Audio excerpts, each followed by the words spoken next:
Do you want to go out? Alright. Yikes.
Good afternoon everyone, welcome back to the Nature Patch. My name is Robyn and thank you so much for joining in on another Sunday vlog. I thought I would do a little bit of a garden with me style video today because well, I have a lot to do and it's going to be interrupted by some cats walking around. We're kind of getting the cats used to the area, so Scott is currently walking Annie, which is what all the crunchy crunch is. And I am currently trying to set up this garden area around the pool. But before we start, make sure that you have a cup of tea or coffee or hydration beverage. I'm opting for soda water with some fresh lemon balm in it today because it's really hot today and it's going to be even hotter tomorrow. It's going to be about 37 degrees tomorrow and then kind of the same temperatures upwards for the next couple of days. So I'm probably going to be in the pool for those days. But for today, I needed to get a few garden jobs done. One of them being going to the nursery to go buy more plants. So I thought first I would show you some of the plants that I purchased, and these are all native Australian plants that grow really well in southeast Queensland. So if you're looking for some ideas, hopefully this will give you a few ideas of some really easy plants to grow. I got all of these from the Paytons or Pattons Park Native Nursery down in the Gap. So if you're in the Brisbane region, I would highly recommend heading over to that nursery and taking a look. They have some of the most beautiful native plants there, and thankfully they all come in really handy tube stock. So all the tube stock this size is $2.50, and they also bump it down to $2 if you buy over a certain amount, and then $1.50 as well, I think. So I got about $50 worth of native plants and I got quite a few. So I'll run through these really quickly and then I need to get working in the garden and I'll show you kind of like my plan. It's looking very messy at the moment, but this afternoon and probably tomorrow morning as well, I'll just insert some footage of what we're up to in the garden. So the first two plants that I got are the trusty lily pillies, the syzygiums. This one here is the syzygium cascade. This one here is the cascade syzygium. So this grows to around 2 to 3 meters or so, and it provides a really nice hedge and really puffy, big, pink, beautiful flowers as well. So not only are the flowers really beautiful, the foliage also has these really beautiful baby pink new shoots as it comes out. It doesn't particularly like the really harsh sun. So if you do have an area that does get kind of dappled sun, this is a really great option, and also a great option for a hedge as well, which is what I'm going to be using it for. So I'm going to be using this plant as a hedge along one of the fences that we've got on the pool area, and this is going to provide a really great kind of privacy area, and it also has really beautiful edible berries on it as well. So I got two of these. These were $6 each in the larger tube stock pods, but they have so many of these and they are in such good quality as well. And it's a great time to plant syzygiums because they're in that really burst of growth kind of season, so getting them in the ground now is a really good idea. I am actually going to be waiting a few days to pop these in the ground though, because I probably wouldn't plant them when it is 40 degrees. And it is a good rule as well to kind of steer clear of those really hot days when you're planting the plants, because you want to minimize the transplant shock as much as you can. So the next ones I'll show you, I ended up getting 4 of the native raspberry plants, which is what I was talking about in one of my other videos. And these ones here, they kindly went out to the back and got me a few because they're not quite ready to be planted yet. Their roots still need to form a little bit more. But these are really easy to propagate, so I'm hoping once I get all of these established, I can just keep propagating them, because they kind of send out new shoots everywhere and they do tend to be a little bit weedy, so you need to be careful of it. But I do want quite a few of these because they're such beautiful plants. They are a quite spiky plant, so I'm going to be putting this in an area where we don't really walk past a lot, up on the ledge up there, interspersed with other different trees as well, probably different pawpaw trees or other edibles, so that it creates a little bit of a canopy for these, because again, these don't like really full sun. So this is Rubus probus, the Atherton raspberry, and they're such gorgeous little berries that come with it. So I'm hoping to create a little native raspberry patch over there, which hopefully will be really nice. The next little plant that I got was another native elderflower. So this one here grows up to be quite a tall bush, and it's another beautiful little rainforest plant. Again, doesn't like the full kind of really harsh sun, so planting it in an area that already kind of has an established canopy is a really good idea.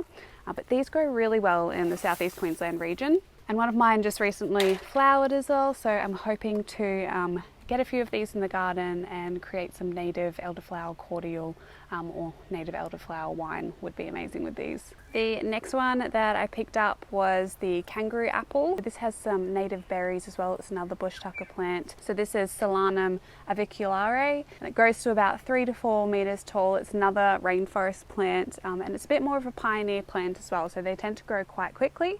Again, also a good idea to not plant this in the really harsh sun. We're not too close to the coast as well, so we do tend to get those really hot days as well. So I'll be planting this around in the already established canopy around me to hopefully help this little guy out, particularly in the hot summer days. I also grabbed 3 of these. This is Hovia acutifolia, and these are really beautiful plants. They're one of my favorite plants native to southeast Queensland because they have the most beautiful bright purple flowers that I recently kind of discovered on a few bushwalks around this area.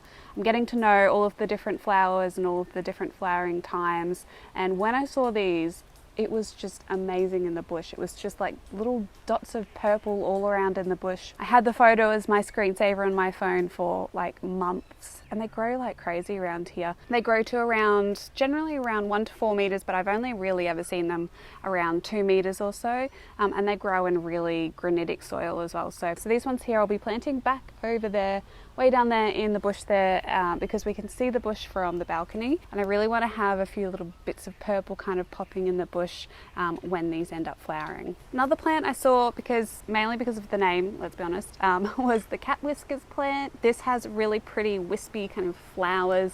I think it only grows to about 1.5 meters, and it's a really nice bush as well. The foliage is really pretty, and this is going to be planted probably somewhere around the veggie garden area, just to bring a few pollinators in as well. So I'm really excited to grow this one. I haven't grown these before. And I also picked up 3 more medium berries. These ones here actually have a few flowers on them, so hopefully we might get a few berries off these ones. But these are more of a ground cover, and I'm going to also be planting these around the veggie garden as well, because the flowers bring pollinators, and I just love the foliage on them as well. And they're also really easy to grow. They grow quite well in a little bit of shade. So again, they're a really great kind of understory rainforest plant to hopefully add to this little rainforest area that I'm trying to do. And they're a really great bush tucker plant as well. So I've got 3 of those. And the last one, I let Scott pick out a plant because he thankfully came with me to the nursery and I told him he could choose a plant. So he chose the Callistemon seaberry. I'm not too sure how to pronounce it. It's the river bottle brush, and it grows to 2 to 7 meters tall. Got really pretty foliage. I love bottle brushes, and it's just going to attract so many birds and butterflies as well. So I think I might go put this down in the bush garden as well, to see from the balcony, and hopefully all of the birds and butterflies can enjoy this little plant. So I hope that gave you a little bit of an idea about a few different natives that you could plant around in the southeast Queensland area. Most of these here were bush tucker plants, and the other ones were just there because I love how they look. So I'm really excited to be planting these in the ground, but that won't be in this vlog. It'll be in another vlog past this heat wave that we're going to get when everything cools down a little bit. And I know that there's going to be a little bit more rain coming as well, because I want the least amount of stress to these plants as possible. So now I'm going to get a few garden jobs and hopefully kind of include a little bit of footage in this vlog, see what we can get done this afternoon, if not tomorrow morning, and sort out this garden. So I might do a bit of a voiceover of what we get done, because I really need to put this microphone away and get into work. The cats are also going to help me get the work done. Little iffy walking that close to the pool, so we'll see how that goes. So I've added a little bit of a garden with me section onto the end of this video. This is the first time that I've ever used one of these tumbleweed compost tumblers that you basically turn around to create your compost. They're a little bit hard to get out, but this one had finished and we wanted to use the compost to fill one of the beds. So the easiest way for this was just to put a tarp under it, and you can see we were trying to get as much as we could out of it. But I do find that these work really well in our climate, just because it breaks down really quickly, all of the materials within the tumbler. So while they're a little bit finicky to get out and they get really heavy when you have to turn them, they do make a really beautiful compost, as you can kind of see here. And then I kindly let Scott bring it up to the garden beds for me, and we're filling these garden beds using the hugelkultur method. So we filled them with a lot of logs and food scraps and cardboard and things like that. And I had a lot of dry material in this bed and I really needed some more nitrogen. So that's why I'm just kind of leveling it out and then adding this beautiful layer of compost on top.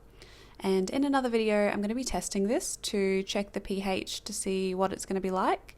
But for now, we're just adding on some cardboard onto the top because we're not quite ready to plant in there. And it still does have quite a few seeds in it as well that could germinate. So this is me just filling the other bed, filling it all up with the logs that we've got lying around the place. And I've got a few videos on the hugelkultur method that I can link below, and also just topping it up with free horse manure because I wanted to kind of not pay too much money to fill these beds, but also have some good quality material within it. And this is kind of what the beds are looking like at the moment. In some future videos, I'll be showing you how I'm planting them out. But for now, it's just really too hot to be working outside. So we're just trying to get as much done in the late afternoon, early evening as we can. So thank you so much for watching this video. I hope you enjoyed seeing the plant haul and a little bit of what we get up to in the garden. Make sure you like this video if you enjoyed the content, and subscribe for more videos like this. And until my next video, happy gardening everyone. Bye!